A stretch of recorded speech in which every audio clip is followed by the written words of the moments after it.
deux grands confrères, Babacar John, journaliste consultant. Merci Babacar d'avoir répondu à notre invitation. Merci Binta et bonjour à l'autre invité. Oui, je vous laisserai le soin de prononcer son nom. Il s'appelle Bakary Domingo Mané. En tout cas, c'est un plaisir d'être là à l'émission. Un plaisir partagé. Administrateur du site mondeafrique.com.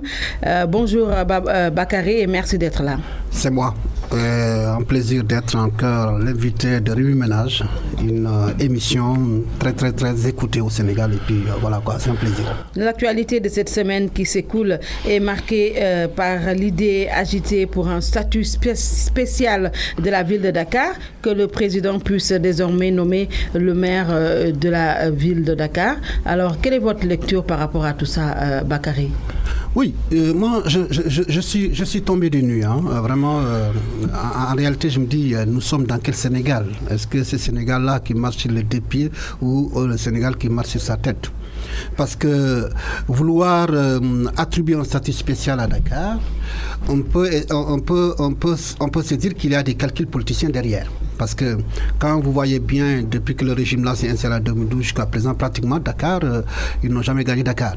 Et je pense que de mon point de vue, la meilleure façon d'y accéder, c'est de nommer par décret le maire de Dakar. Et en ce moment là, c'est le président qui prend le décret. Donc il va nommer qui il veut.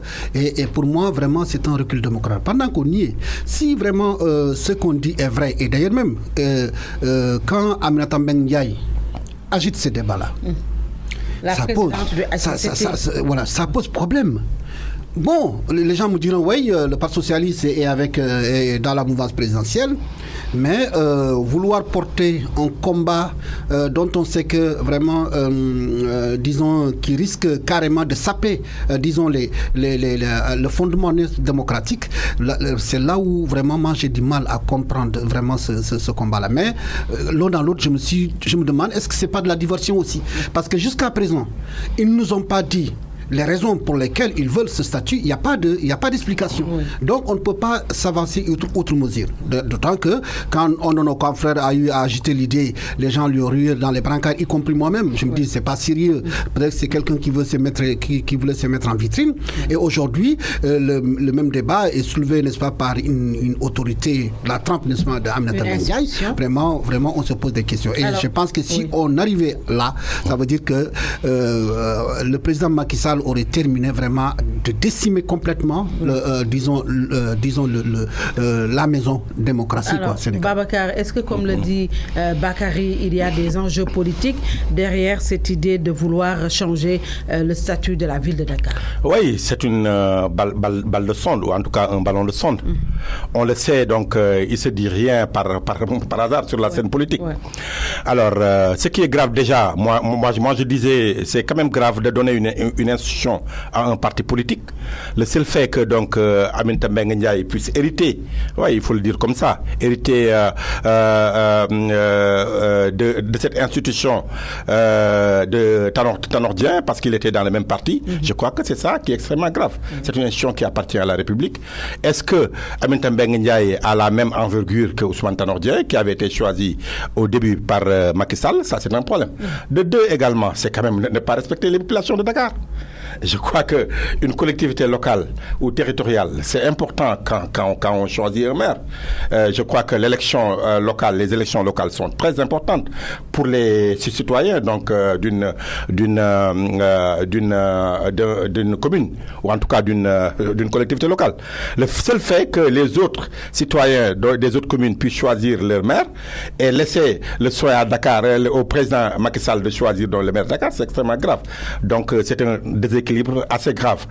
Alors, le seul fait également de ne pas pouvoir récupérer Dakar des mains de Khalifa Sall et de Tahaou Dakar, les pousse près à choisir. Et qui a fait la proposition? Aminata Mbengue Ndiaye, qui est donc en bisbille avec Khalifa Sall. Donc, c'est le même parti. Khalifa est parti, est sorti du PS. Alors, aujourd'hui, ils se disent que, en nommant donc tout simplement, et c'est une idée qui a été agitée depuis longtemps. Moi, j'étais en face d'une autorité, vraiment d'une haute autorité de l'APR, il y a quelques mois et quelques années, avant même la présidentielle, il avait agité cette idée. qu'il s'était mis donc dans la tête de proposer à Macky Sall. Donc je me dis que ça a été travaillé dans les instances même de l'APR, ou en tout cas dans la République, et aujourd'hui ils sont en train de voir. Et ceci explique également que l'opposition sénégalaise bat de l'aile. Je crois que s'il y avait un rapport de force quand même assez équilibré, si les partis d'opposition n'étaient pas autour de Famara Ibrahima Sagna et avaient laissé donc les revendications aux seuls jeunes de Nyolank Nyobagne, je crois que le président Macky Sall et l'APR et Benno Bokk Yakaar allaient réfléchir donc à deux avant de décider de ce. Alors, est-ce qu'aujourd'hui, Bakary, les épris de démocratie devraient quand même laisser faire pour que l'exécutif ou le président Macky Sall puisse passer par des superfuges pour quand même confisquer la ville, qu'il y a toujours échappé? Oui, je pense que tous les démocrates de ces pays doivent se dresser comme un seul homme pour balayer la route vraiment à cette éventuelle, disons, décision du président. Parce que lui-même s'est battu pour la démocratie. On ne peut pas comprendre parce qu'aujourd'hui, il a les rênes du pouvoir pour des raisons, n'est-ce pas, que lui-même maîtrise, qu'il se mette là vraiment à saper les fondements démocratiques. Je pense que ça, c'est un combat légitime et ça interpelle, disons, tous les citoyens de ce pays. D'ailleurs, mais attends, il y a quelque chose, c'est comme du délire quelque part. Parce qu'au même moment où on a posé le problème au cours du dialogue politique, notamment, disons, le statut, n'est-ce pas, du maire. On a dit maintenant, le maire va être élu sur le suffrage, n'est-ce pas, universel. Direct.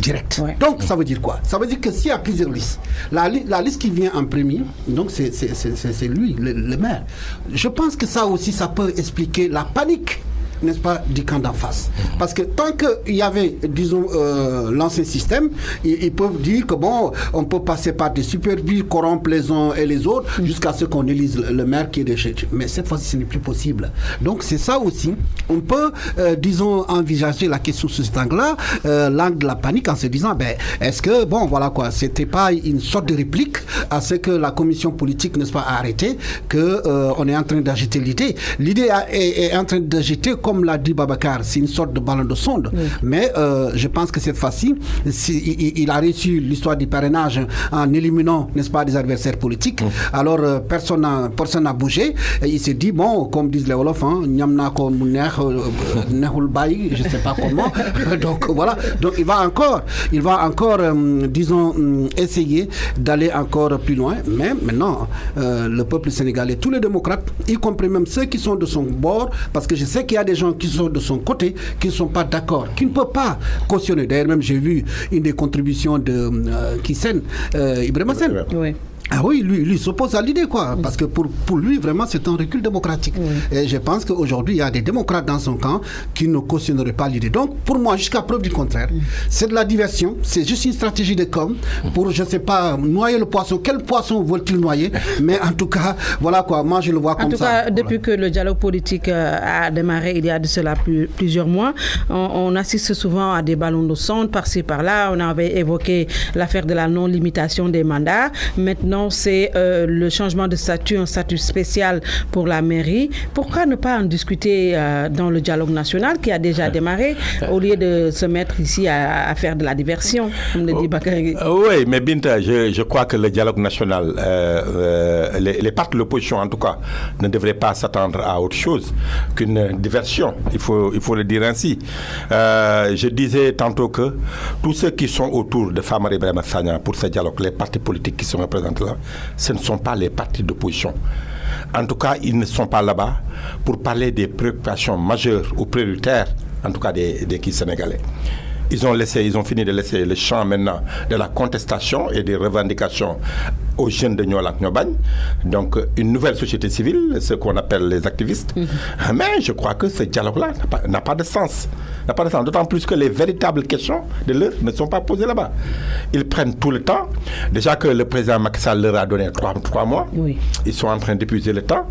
Alors, de quelles questions il s'agit? Je crois qu'ils pouvaient... Maintenant, est-ce qu'on va les laisser également parler de ces choses gérées par des ministères autres, il y a quand même, je veux dire, des questions qui sont gérées par des ministères de manière officielle. Eux, on s'attendait à ce qu'ils nous parlent peut-être de la manière dont les institutions fonctionnent. Si on parlait par exemple de la justice, le temps des élections, jusque-là on ne connaît pas à quelle date les locales seront tenues. Je crois qu'il y a autant de questions sur lesquelles on devrait se pencher. Mais on a l'impression que c'est de la diversion encore. Alors, le moment venu, oui, le seul fait qu'ils ont fait passer, c'est, je crois que, et là, c'est la majorité qui avait émis l'idée par rapport même à l'élection du maire au suffrage universel direct. C'était les gars à la personne d'Aliou Sall à travers sa structure, l'association des maires du Sénégal, qui avait émis l'idée et qui a été soutenue par la paire. Et finalement, c'est vrai que certains partis de l'opposition y ont trouvé leur compte et ils ont accepté. Mais jusque-là, je ne vois pas encore d'idée. D'ailleurs, pour l'amnistie de Khalifa, vous vous rendez compte, la question a été posée et de Karim Wade, mais ils ont carrément refusé. Oui, nous allons revenir sur donc, je crois que les dialogues, moi, je crois que ce n'est pas un dialogue. Parce qu'un dialogue suppose un rapport de force assez équilibré. Et aujourd'hui, le président Macky Sall, au sortir de cette élection, sait suffisamment que ce ne sont pas ces partis d'opposition-là qui vont lui tenir tête. Et dans ce dialogue-là, c'est pour prétendre, et beaucoup d'entre eux, il faut le dire aujourd'hui, sont prêts à entrer dans un gouvernement de Macky Sall. Ah oui, ça on ne dit pas.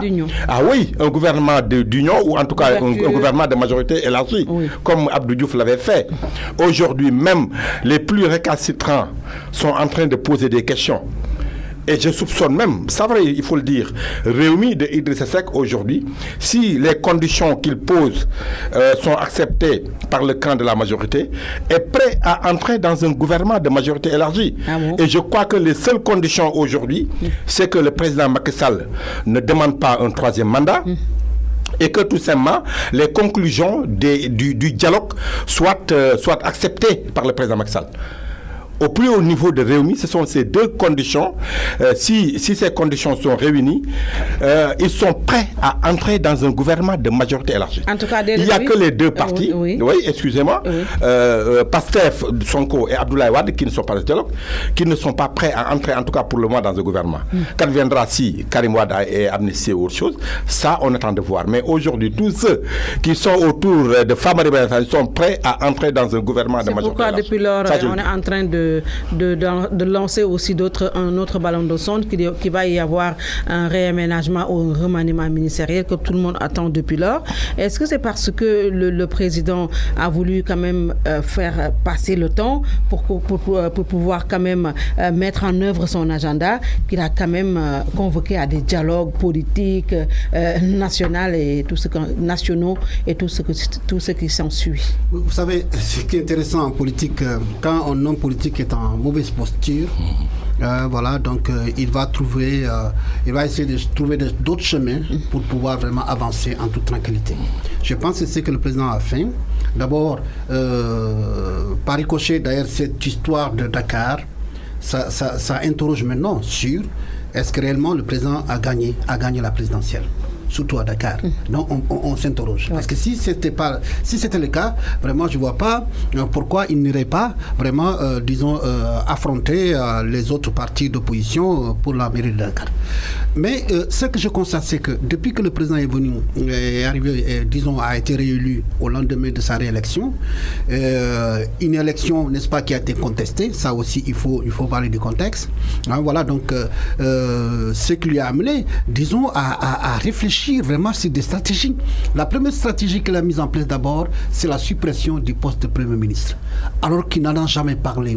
Personne n'a jamais eu l'idée. Voilà, il nous sert ça sur le plateau.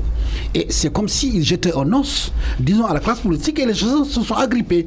Les gens ont discuté autour de cela, ça a pris du temps. Quand il a terminé avec ça, c'est le dialogue qu'il a mis sur la table. Donc voilà quoi. Donc il a commencé, si vous voulez, à désamorcer la bombe. Et comme ça lui réussit, il y va à fond la caisse. Ça lui réussit, si bien qu'en face, il n'y a qu'un seul opposant, c'est Ousmane Sonko. Tout le reste, aujourd'hui, sont à ses pieds. Idrissa Seck, vraiment, qui aurait pu tenir la trajectoire haute, évidemment, est dans le silence. C'est ammuré dans le silence. Pourquoi? Donc, autant de choses qui font qu'aujourd'hui, il joue la montre, le président de la République. Et ça lui réussit. Pourquoi pas demain, prendre un décret, mettre en demeure tous les habitants de Dakar. Ah oui, ça peut le réussir aussi. Il peut prendre aussi un décret pour dire aux Dakarois, c'est terminé, vous n'allez plus participer à une élection. Voilà. Et si ça lui réussit, pourquoi pas? Donc, juste avec un brin d'humour, mais le sujet est grave pour moi. Quelque part, vraiment, c'est une tragédie. Et cette tragédie-là, évidemment, chaque Sénégalais doit pouvoir mesurer aujourd'hui le degré de gravité de la question et comment on joue avec nos institutions. Absolument. Comment on est en train de fragiliser, n'est-ce pas, des institutions que le président lui-même a mises en place et finalement, vraiment, cela est très dangereux, n'est-ce pas, pour le pays. En tout cas, on apprend, Babacar John, que le dialogue politique bute sur les amnisties pour Khalifa Babacar Sall, l'ancien maire de Dakar, et Karim Wade, proposé par l'opposition et qui serait rejeté par la majorité qui siège au sein du dialogue politique. Est-ce que ces débats même devaient être posés dans le dialogue politique? Oui, ça c'est un problème de stratégie également pour l'opposition. Je crois que c'est vrai j'ai entendu Déthié, des non-alignés qui disaient que Déthié Faye, on peut en parler, mais il ne faut pas citer de nom.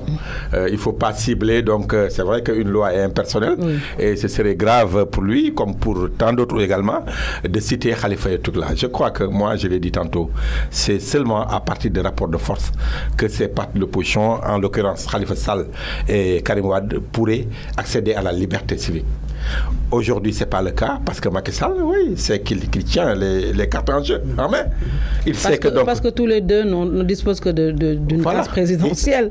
Les faits sont toujours là. Ils ont perdu leurs droits civiques. Voilà, et Macky Sall également a été réuni. C'est important, il ne faut pas qu'on oublie cette phase-là de l'histoire. Macky Sall dispose maintenant de second mandat. Ça lui donne beaucoup plus de confiance. Avant 2019, il ne pouvait pas faire ça. Il faisait attention. Il faisait même croire à Abdoulaye Wade et au PDS que Karim Wade pourrait revenir, ainsi de suite. Mais c'est après sa réélection, maintenant qu'il est sûr de tenir les cartes en main, qu'il peut faire ce qu'il veut. Je crois qu'il y a même des actions qui sont en train d'être menées, en l'occurrence par Maître Abdoulaye Tine, pour rapprocher Khalifa Sall et Abdoulaye Wade, en tout cas et Karim Wade. Parce qu'ils savent que c'est à partir de rapports de force, c'est à partir de batailles politiques qu'ils pourront donc accéder à cette liberté dont je parle. Aujourd'hui, ce n'est pas autour d'une table que le président Macky Sall leur permettra. Si le président Macky Sall, par exemple, ne demandait même pas un troisième mandat, il pourrait donc s'arranger pour pistonner quelqu'un d'autre. Donc, je crois que Karim Wade, avec un parti, ce n'est pas la personne de Karim Wade qui peut déranger, mais c'est un parti qui existe depuis 1974, qui est implanté un peu partout dans ce pays-là. Donc, je crois qu'avec le PDS, et avec un secrétaire général qui est toujours là, Abdoulaye Wade, actif. Donc je crois que Macky Sall n'a pas intérêt à donner toutes les cartes à Karim Wade. Khalifa Sall vient d'être libéré, mais Tahaou Dakar, avec le PS qui n'a plus donc un capitaine à bord, je crois que Khalifa Sall, beaucoup de responsables socialistes attendent par exemple Khalifa Sall. S'il dispose de toutes les cartes, il pourrait rallier Tahaou Dakar, ou en tout cas un nouveau PS New Look. Je crois qu'aujourd'hui, donc c'est important pour Macky Sall de calculer tout ça. Et c'est à partir de combats politiques que Karim Wade et Khalifa Sall pourraient disposer de leur liberté. Mais en attendant que Macky Sall leur donne ce cursus-là, je crois que c'est peine perdue. Mais Abdoulaye Wade a quand même essayé tous ces combats, il n'a pas réussi, la raison pour laquelle d'ailleurs il s'est réconcilié avec Macky Sall en grande pompe, mais depuis on ne l'avait pas entendu, il a commencé à rompre le silence en disant qu'il faut ramener d'abord les étudiants qui sont bloqués à Wuhan, épicentre du coronavirus. Comment expliquer ce qui existe maintenant entre Macky Sall et Abdoulaye Wade? Est-ce que c'est le début d'autres hostilités? Parce que peut-être que Macky Sall n'aurait pas tenu ses promesses de réconciliation. Moi, je pense que ce qui s'est passé à Massalikou Djinan, pour moi, c'était une grande farce. Et aujourd'hui, l'histoire nous donne raison. En réalité, c'est une grande farce, c'est une grande comédie entre deux hommes politiques, n'est-ce pas, qui maîtrisent l'art de la politique. Aujourd'hui, le président Wade a joué et il semble perdre le jeu là pour le moment, parce qu'il pensait qu'effectivement, la notoriété, n'est-ce pas, du calife aidant, vraiment, ça aurait poussé vraiment le président de la République, le secrétaire général de la paix, à élargir un peu, disons, son fils. Mais il se rend compte que plus le temps passe, plus les choses vraiment sont en train d'être en question. C'est pourquoi donc, lui, en tant que fin politique, il va essayer, l'un dans l'autre, quoi qu'on dise, Abdoulaye Wade, il fait peur, n'est-ce pas, à Macky Sall. Politiquement parlant, c'est vrai. Il est le président de la République, tout le monde le sait. Mais quand même, sur le champ politique, c'est quelqu'un vraiment qui maîtrise Machiavel avec toute la ruse, n'est-ce pas, et voilà quoi. Donc, je pense que le fait qu'il commence à élever le ton, notamment avec l'histoire de nos compatriotes, n'est-ce pas, qui sont à Wuhan, voilà, donc victimes du dans le pays à Wuhan, en disant que le président doit les rapatrier, je pense qu'il est en train, disons, d'occuper l'espace politique. Parce qu'à un moment donné, il s'était retiré. Son fils n'étant pas là, il faut qu'il se substitue à son fils et surtout faire croire que au moment où le président de la République, Macky Sall, le responsable, n'est-ce pas, de la paix, a coopté d'autres anciens PDS, c'est comme ça que j'ai pu les appeler, au dialogue. Mais on les a cooptés, les Omar Sarr, les Babacar Gaye et consorts, à un moment donné. Donc, lui, il se sent plus ou moins fragilisé. Parce que peut-être, à un moment donné, il pouvait penser que bon, ces gens-là, ils peuvent avoir les velléités, n'est-ce pas, de revenir. Mais maintenant que les choses vraiment s'éclaircissent, lui aussi, il faut qu'il joue ses cartes. Donc, il est en train d'abattre ses cartes et en face, moi, je pense que ça peut aussi constituer un déclic. C'est-à-dire aujourd'hui, si Maître Wade et le reste de l'opposition vraiment s'allient, c'est vrai qu'ils disent qu'ils ont quitté le FNR, donc le Front National de Résistance. Mais attendons-nous vraiment à la constitution de notre front autour de Wade, avec Sonko, avec Khalifa Sall. Je pense qu'on va vers ça. Donc, l'un dans l'autre, pour moi, le président n'est pas encore sorti de la barque. C'est vrai que pour le moment, il tient les rênes, il joue le jeu. Il joue comme il veut et le jeu lui réussit, mais la politique est ainsi qu'il est. Il n'y a pas de logique. Demain, il faut s'attendre à l'inversion carrément des rôles et que voilà quoi, le PDS, n'est-ce pas, et ses alliés puissent prendre du poil de la bête. En tout cas, de cette réconciliation, Babacar John, on a entendu Doudou Wade sur e-radio dire que le président Abdoulaye Wade ne fait que attendre que Macky Sall lui rende l'appareil, c'est-à-dire venir le visiter comme il avait promis de le faire. Est-ce que c'est la seule raison qui fait que... Non, c'est pas la seule raison. Mais peut-être qu'à partir de ce déplacement du président Macky Sall, on pourrait l'interpréter, ce déplacement, comme une source de dégel de leur relation. Je crois que, je disais tantôt que c'est des rapports de force. Aujourd'hui, il y a des moments où c'est important que des personnes expérimentées comme Abdoulaye Wade et autres réfléchissent, comme Doudou Wade déjà, qui a assez de vécu politique, réfléchissent sur la manière dont le PDS fonctionne. Mais il y a des moments où c'est des jeunes ou en tout cas des militants actifs sur le terrain qui peuvent pousser donc le président Macky Sall à changer de direction. Et malheureusement, c'est ce que manque aujourd'hui l'opposition sénégalaise. Que ce soit le PDS, que ce soit d'autres. Je crois qu'il faut des gens qui sont là sur le terrain et de revendiquer quand il s'agit. Regarde le cas de Khalifa Sall. À un moment donné, c'est vrai, il y avait quelques manifestations, mais après, on ne les entend plus. Karim Wade qui ne vient pas. Et personne ne peut mener donc ce combat-là. Abdoulaye Wade, c'est bien, c'est vrai, il maîtrise l'art de la politique, comme dit Bakary, mais je crois que le principal concerné, c'est Karim Wade. Tant qu'il ne viendra pas ici au Sénégal, rien ne peut être réglé. Et Macky Sall l'a compris. Il faut donner une nouvelle bouffée d'air à ce combat pour Karim Wade, ou en tout cas du PDS et de Khalifa Sall. Et on ne voit pas ça. Les gens peuvent se battre au niveau des structures du PDS, mais je crois que tant que Karim Wade ne revient pas au Sénégal pour mener proprement son combat, je crois que ça ne bougera pas. Et aujourd'hui, que Abdoulaye Wade, le président Macky Sall a compris, il n'a pas rencontré Abdoulaye Wade avant la présidentielle. Les gens se demandent, il y avait d'autres chefs religieux qui avaient demandé. Mais à un moment donné, parce que ça l'arrangeait. C'est vrai, il faut contextualiser cette rencontre également. Parce que tout simplement, ça l'arrangeait qu'il a accepté cette main tendue du khalife général des Mourides. Mais avant, on a fait appel à lui avec Seigneur Abdou Aziz Junior et tout ça, qui lui a permis de faire autre chose. Mais quand il a senti que ça ne l'arrangeait pas, il a fait le dur jusqu'à avoir gagné, faire passer la loi sur le parrainage, faire tout ce qu'il voulait, et à un moment donné, éliminer Khalifa Sall, parce qu'un dialogue ne l'aurait pas arrangé à ce moment-là. On va lui demander de libérer Khalifa Sall ou de libérer libérer Karim Wade. Oui. Donc, il a compris ça, il s'est retenu jusqu'à gagner les élections pour tendre la main à Abdoulaye Wade, pour montrer que je ne suis pas un lâche. Le président Abdoulaye Wade quand même a beaucoup joué dans ma carrière politique, si ce n'est la principale personne qui m'a boosté jusqu'à être président de la République. Aujourd'hui, c'est important pour l'opinion sénégalaise que je me réconcilie avec lui et basta. Et après, ce qu'il y a dedans, donc il se réserve donc le droit de le garder avec ses militants. Oui, c'est ce même Macky Sall qui est en train de dérouler ses calculs politiques, qui avait quand même promis aux Sénégalais la gestion, une gestion sobre et vertueuse. Voilà que les corps de contrôle de l'État épinglent souvent les gestionnaires de nos deniers publics, des directeurs généraux membres du parti au pouvoir, l'OFNAC, dernière en date la Cour des comptes, mais voilà à ce que l'on assiste, ce sont les présumés détourneurs qui ont décidé de porter plainte pour être peut-être intimidés ou tuer l'affaire dans l'œuf. Oui, c'est pourquoi je dis que le Sénégal est un beau pays. Vraiment, le Sénégal est un beau pays où justement on a du mal à comprendre la démarche des uns et des autres. Des fois, on se dit, écoute, est-ce que c'est nous-mêmes, voilà quoi, donc est-ce qu'on connaît le sens des choses?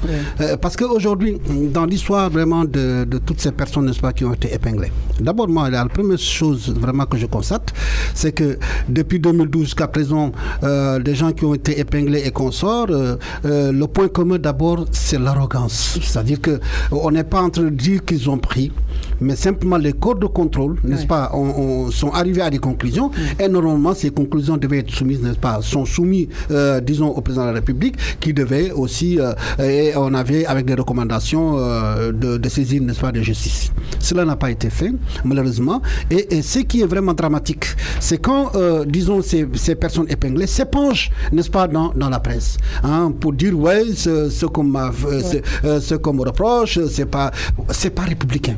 Ça, la démarche n'est pas républicaine, et vraiment, quelque part, ça participe de la fragilisation, n'est-ce pas, de ces corps de contrôle. Mais vous me direz, si le chef lui-même commence à fragiliser, n'est-ce pas, ces corps de contrôle, évidemment, si les lieutenants vont s'y mettre, et c'est ça que nous constatons aujourd'hui. Si on prend l'exemple de cette personnalité aujourd'hui qui prend les devants et qui porte plainte contre Papa Lénion, Nafingom Keita et Modignan, je dis quelque part, est-ce qu'on n'est pas dans la stratégie? C'est ça, est-ce qu'on n'est pas carrément dans la stratégie en se disant, voilà quoi, tout le monde le sait, peut-être que, la justice, je ne suis pas en train de dire que tous les éléments, n'est-ce pas, de la justice, voilà quoi, n'ont pas de liberté. Il y en a certains vraiment qui sont des hommes et des femmes dignes, ça tout le monde le sait. Maintenant, sur qui on va tomber quand il s'agira vraiment de juger l'affaire. Et moi, je dis quelque chose malheureusement. C'est-à-dire que si le procès va à son terme, pourvu d'abord que ça n'ait pas le même sort que les 94 milliards, parce que moi je l'avais dit à l'époque, ça c'est de la diversion, ils n'iront pas jusqu'au bout, parce que simplement, s'ils allaient jusqu'au bout, évidemment beaucoup de têtes allaient tomber. Donc aujourd'hui, si réellement, évidemment, il est sûr de ce qu'il avance, et que ses avocats, j'ai essayé de lire entre les lignes, disons leur stratégie, n'est-ce pas, de défense, en se disant, quand Papa Lénion, disons, faisait sa cérémonie de dédicace, il n'y avait que des opposants. Donc, c'est des gens qui sont là pour lutter contre le régime. C'est-à-dire, on ne parle plus du monsieur en tant que tel, mais on dit il lutte pour renverser le régime, n'est-ce pas, de Macky Sall. Bon, pour moi, vraiment, une fois de plus, il faut qu'on soit sérieux dans ce pays. Je pense que si j'étais à la place de ce monsieur, la meilleure façon vraiment de me blanchir, vraiment, c'est de démissionner de mes postes, de mes fonctions, et se mettre à disposition, n'est-ce pas? Et il y a un homme qui l'a fait du temps de Wade. C'est l'ex-président de l'Assemblée nationale. Oui, mais il est élégant, ce monsieur. Nous, on voit des gens élégants comme cela. C'est-à-dire que de grands hommes. Mais je me demande vraiment, est-ce que le Sénégal, voilà quoi, avec ce régime-là, je suis vraiment désolé. C'est-à-dire que quand, voilà quoi, donc les gens manquent de entretenu, hein, donc au point même vraiment de remettre en cause vraiment le travail, n'est-ce pas, de nos magistrats qui ont prêté serment. Moi, je me pose des questions. En tout cas, on avait entendu une sortie qui avait été jugée quand même ahurissante du président de la République juste après la publication du rapport de la Cour des comptes, dire voilà, oui, nous allons mettre en place une commission pour encore évaluer ce rapport qui a été quand même fait par des magistrats. C'est encore une manière de noyer le poisson. Il s'est rattrapé après pour dire que certaines pourraient être poursuivies en justice. Dans un premier temps, c'est vrai, il a fait un tweet pour dire que je les appelle, je les invite à rectifier les irrégularités. Il n'y avait pas que ça. C'est vrai que dans le rapport de l'OFNAC et des autres de la Cour des comptes, il y a des fautes, des délits qui peuvent être régularisés, qui peuvent être changés. Absolument. Mais il y a également des surfacturations et autres qui demandent à être amenées au niveau du procureur. Ça, dans le premier poste du président Macky Sall, il n'en a pas fait cas. Il a voulu orienter les Sénégalais vers tout simplement des manquements assez légers, ce qui n'est pas le cas. Et vraiment, je loue le courage de Pape Alé Niang, il faut reconnaître. Absolument. Je crois que les journalistes quand même devraient encore beaucoup plus écrire en Bakary. Je crois que les journalistes, qui sont témoins, même Binta, il faut écrire. Pourquoi pas? Il faut qu'on écrive. Et je crois que c'est parce que les journalistes n'écrivent pas assez que ce bouquin, ce livre de Pape Alé est devenu assez bizarre pour le régime en place. Mais vraiment, je loue son courage et vraiment sa témérité par rapport à ce combat. Je crois que Cheikh Oumar Anne, qui a été accusé, autant cité dans le rapport de l'OFNAC, autant dans le livre de Pape Alé Niang, a le temps maintenant de se justifier. Il dit qu'on ne lui a pas donné le temps de répondre aux questions, mais maintenant il a le temps. Au lieu de faire un procès à un journaliste pour remettre en cause même la marche démocratique de ce pays et la liberté d'expression, moi je crois qu'il a la possibilité de tenir un point de presse pendant 4 heures de temps et de dire tout ce qu'il pense sur le rapport. Il peut convaincre les Sénégalais s'il n'est pas fautif. Mais maintenant, en amenant des avocats qui font des points de presse et faire beaucoup plus de bruit que ça, les Sénégalais s'attendent à des explications claires et nettes. On l'a accusé, faire des rapports par de hauts fonctionnaires, par des cours de contrôle supérieurs de ce pays-là. Je crois qu'il a intérêt à suffire. Sinon, ça va le poursuivre. Et on a l'impression que c'est le remake avec Abdoulaye Wade, avec la LONASE, Baylawan.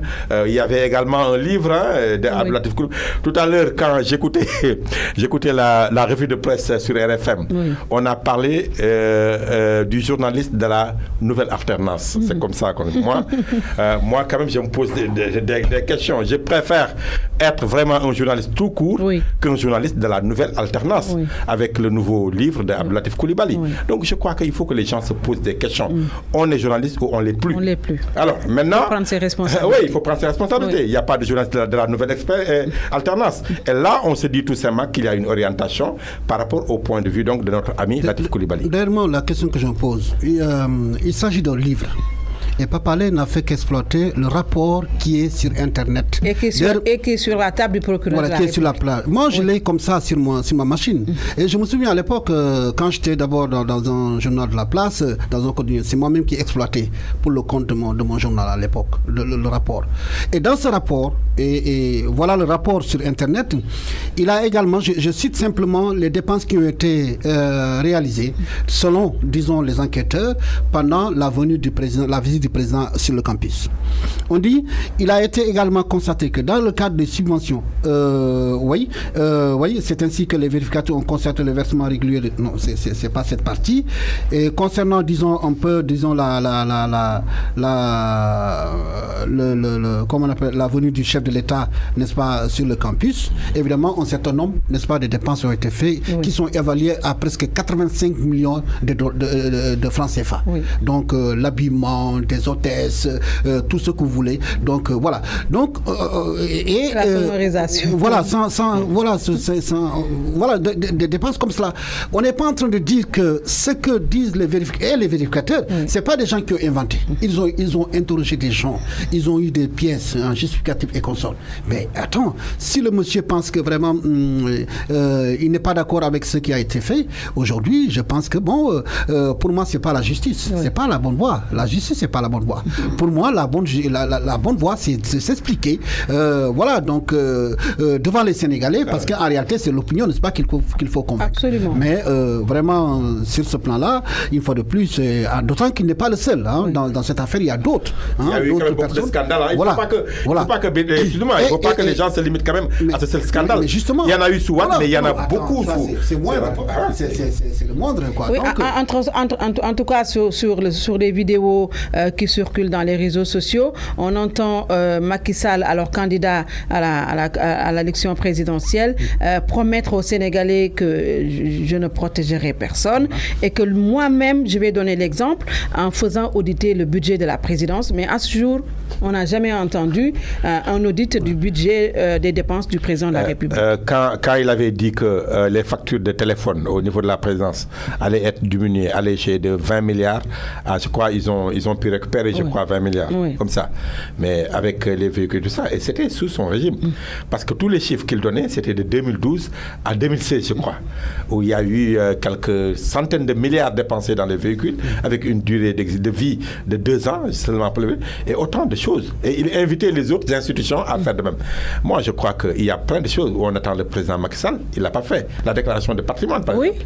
Il ne l'a pas encore fait. Ne serait-ce que par rapport à cette déclaration symbolique. Il faut le faire. Il a été réélu, selon le texte, mais depuis combien de temps? Depuis 1 an maintenant. Absolument. Qu'est-ce qu'il a fait? Rien. Ces autres ne l'ont pas fait. Dans le rapport de la Cour des comptes, Moustapha Diop, qui était que ministre délégué chargé de l'entrepreneuriat féminin, je crois, avait chassé les magistrats de la Cour des comptes. Absolument. Alors qu'ils n'étaient même pas invités à parler. C'était, je crois, le directeur de l'entrepreneuriat féminin qui devait être entendu, auditionné par les magistrats.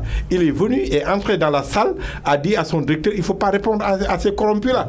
Ça figure dans le rapport de la Cour des comptes. Et il n'a jamais été inquiété. Non, au contraire. Quelqu'un qui insulte les magistrats. Il a été nommé ministre alors qu'il n'était que ministre délégué. Donc je crois que le président Macky Sall ne donne pas des gages de gestion rigoureuse des comptes de l'État. Ça, il faut le dire. Absolument. Et vraiment, il a intérêt quand même à faire mieux que ce qu'il est en train de faire. Et sur ce plan-là, je pense qu'on est plutôt dans ce que je pourrais appeler un peu le gadget discursif, c'est-à-dire que c'est des mots, n'est-ce pas, qu'on met en avant vraiment pour noyer le poisson. C'est-à-dire que c'est le champion vraiment des slogans politiques. Depuis qu'il est venu en 2000 jusqu'à présent, c'est des slogans à n'en plus finir. Mais au fond, quand tu regardes la résonance de ces slogans-là, vraiment, il n'y a aucune emprise sur le réel, sur la réalité. Gouvernement sobre et vertueux, le Sénégal de tous pour tous.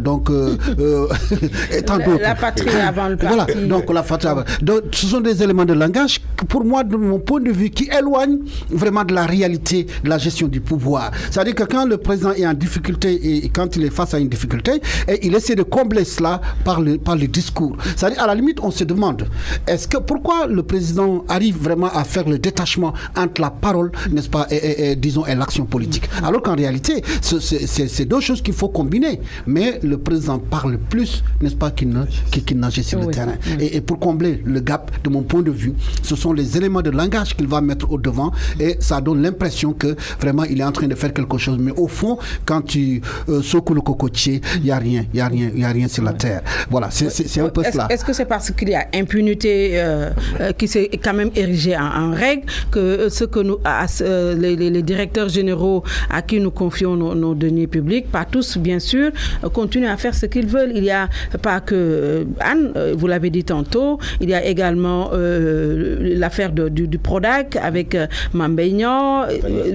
Jusqu'à présent, on ne sait pas ce qu'il y a, c'est un flou total. Il y a l'ASEPEX dans le rapport le directeur de l'ASEPEX. Il y a d'autres, mais toujours rien parce que personne n'est puni. Également au CICES. Oui, au CICES surtout. J'ai entendu le directeur Mouché Ndiaye dire ici sur vos antennes que le déblayage, c'est pas le désherbage, c'était sur une superficie de 19 hectares. Le CICES ne dispose pas de 19 hectares. Le CICES dispose maintenant de 2 hectares seulement. les 17 hectares sont pratiquement bâtis, c'est bâti. Donc voilà quoi, c'est pour justifier les centaines de millions qu'il a dépensés. Non, je crois qu'aujourd'hui, il y a un décalage, Bakary l'a dit, entre le langage et les actions, la parole et les actes posés, mais il y a également un décalage entre dans la justification ou les argumentaires utilisés par eux. Aujourd'hui, quand on leur parle de bonne gestion, de bonne gouvernance, ils sont en train de nous parler de réalisation. Il y a un problème. Les réalisations, si c'était que ça, Abdoulaye Wade n'allait pas quitter le pouvoir. Et c'est lui qui a commencé les infrastructures un peu partout. Le président Macky Sall est en train de continuer. C'est bien. Il faut reconnaître qu'il y a plein de choses faites. Mais je crois que là où Abdoulaye Wade a péché, c'est quand même dans la gestion de ces... Abdoulaye Wade même a eu à condamner certains. On a parlé de Baylawan, qui a été mis en prison.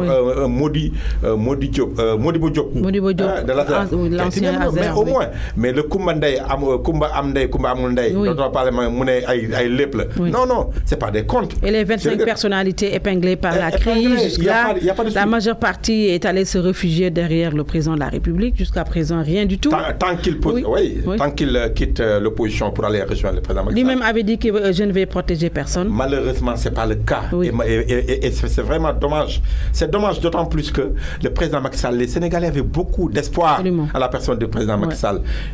Il est relativement jeune par rapport à tous ceux qui ont occupé ce poste. Mais est-ce que le président est réellement en train d'écouter les Sénégalais? On a l'impression que... Peut-être il a raté l'occasion de le faire, surtout avec Guy Marius Sagna qui était venu au palais pour lui dire quand même la souffrance et lui parler. De manière spontanée. Oui. Mais on a l'impression que, vous voyez, quand on occupe une certaine posture, on a l'impression qu'on n'est plus... Et ça, les gens le disent, ils n'écoutent pas ses conseils. Tous ces conseillers-là, ils ne voit même pas le président Macky Sall. Je dis, Binta, tu as plus de chances de rencontrer le président Macky Sall que ses conseils. Ça, il faut le dire. Il ne voit pas. Il y a des faucons autour de lui quand même qui l'écoutent beaucoup plus que les gens qui lui veulent du bien. Qui le poussent donc à faire des choses. C'est eux qui l'ont poussé à, c'est vrai, se débarrasser de Moustapha Diakhaté. Même si, à un moment donné, Moustapha Diakhaté quand même en a fait trop. Moi, je le dis, c'est un ami, c'est un frère. Mais je dis que tout parti politique également qui se respecte a envie d'avoir une certaine harmonie. Ce qui n'a pas été le cas peut-être, mais pourquoi il l'a pas fait pour Moustapha Cissé Lo? Lui, il est peut-être beaucoup plus... Ce que je veux dire, le président Macky Sall, avec sa réélection, il avait la possibilité de changer les choses, parce qu'il n'y avait plus ce poids politique, à moins qu'il veuille un troisième mandat, même si c'est cela. Mais je crois qu'il avait la possibilité de changer les choses. Il a compté sur ses soutiens politiques pour avoir un second mandat, mais à partir de là, il devait quand même aménager un espace pour être libre et poser des actes vraiment qui intéressent les Sénégalais.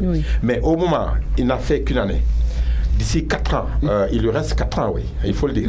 Mais d'ici 4 ans, comment vont se passer les choses? Absolument. Les Sénégalais se posent des questions aujourd'hui. Il y a la politique qui prime sur les actions de l'État. Et ça pose problème au Sénégal.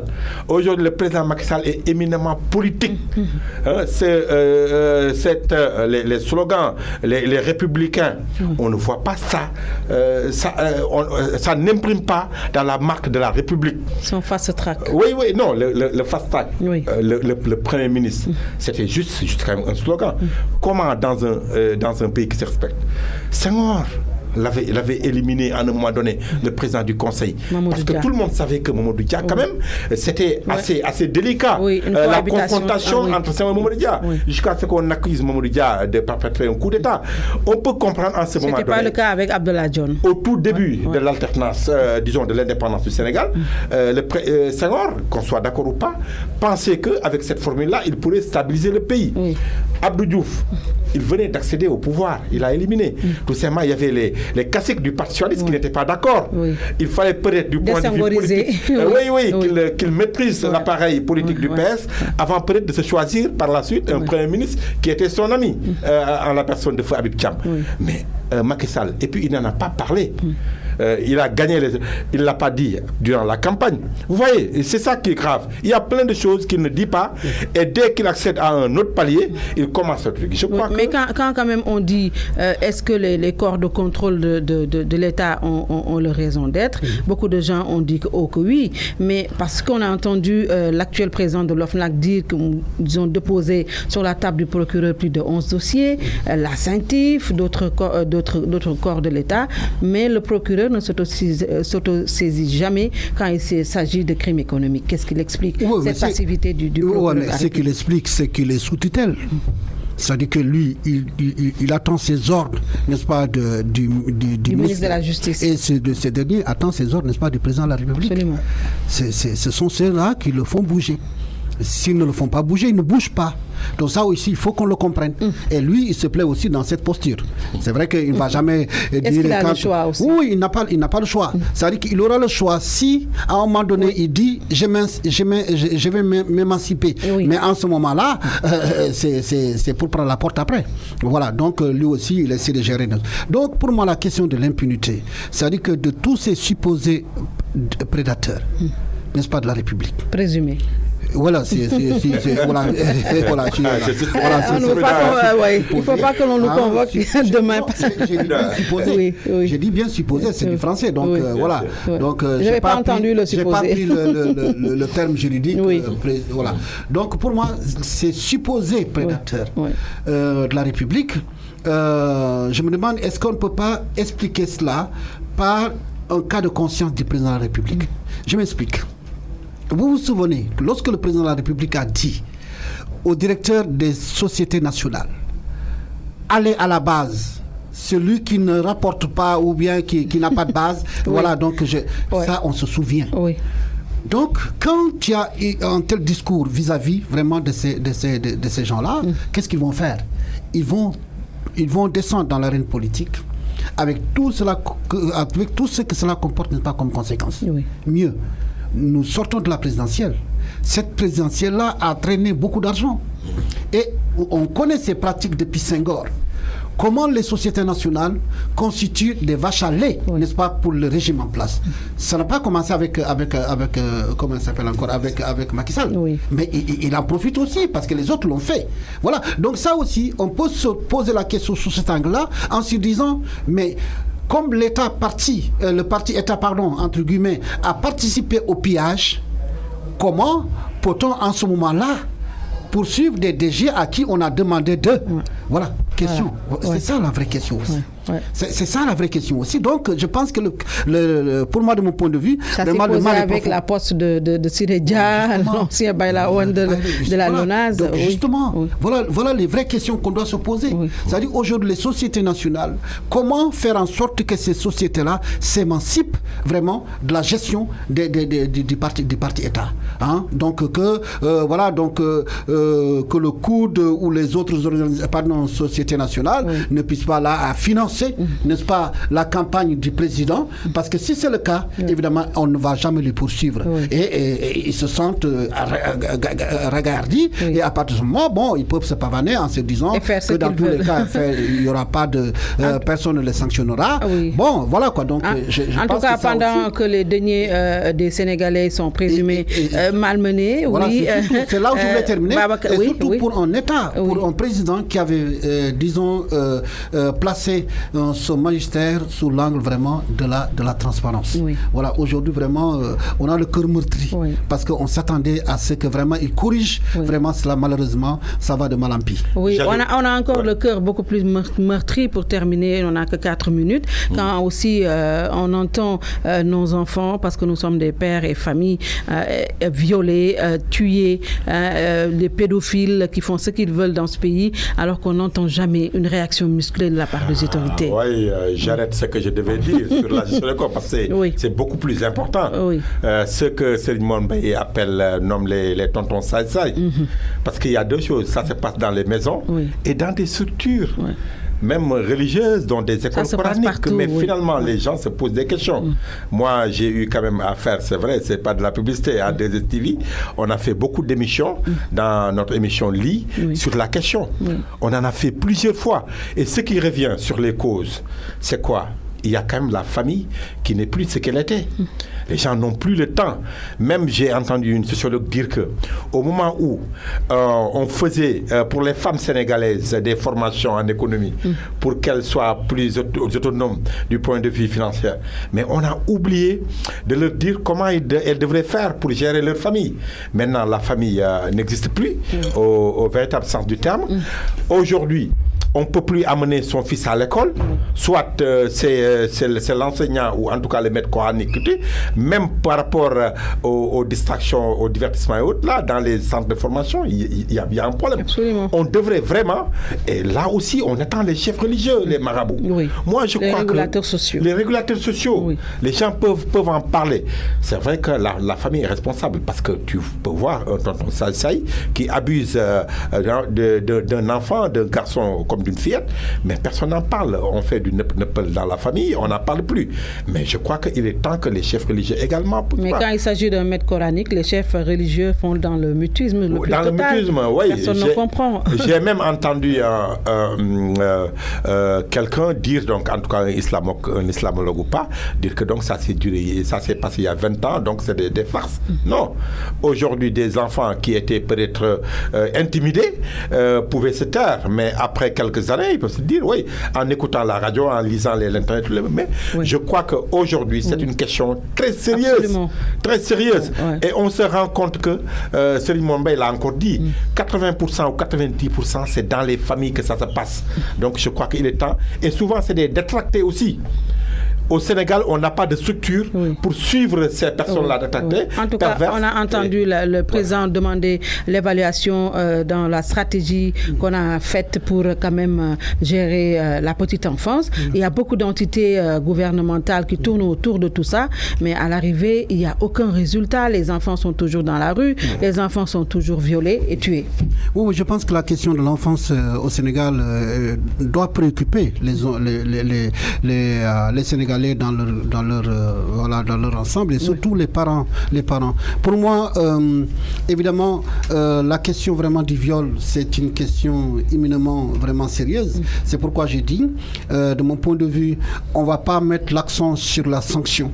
Parce que même quand ils sanctionnent, c'est vrai, ça peut être dissuasif, mais pour moi, vraiment, il faut mettre l'accent sur la sensibilisation. Oui. On doit sensibiliser les jeunes filles, les jeunes garçons, voilà, les parents. Et puis voilà quoi. Donc, et qu'on dénonce aussi. Je pense que la dénonciation aussi... Parce que les responsabilités sont partagées. Oui. Il faut qu'on dénonce. La dénonciation aussi peut participer à atténuer un peu le phénomène. Merci. Voilà. Merci beaucoup Bakary Domingo Mané et merci également à Babacar John. Merci.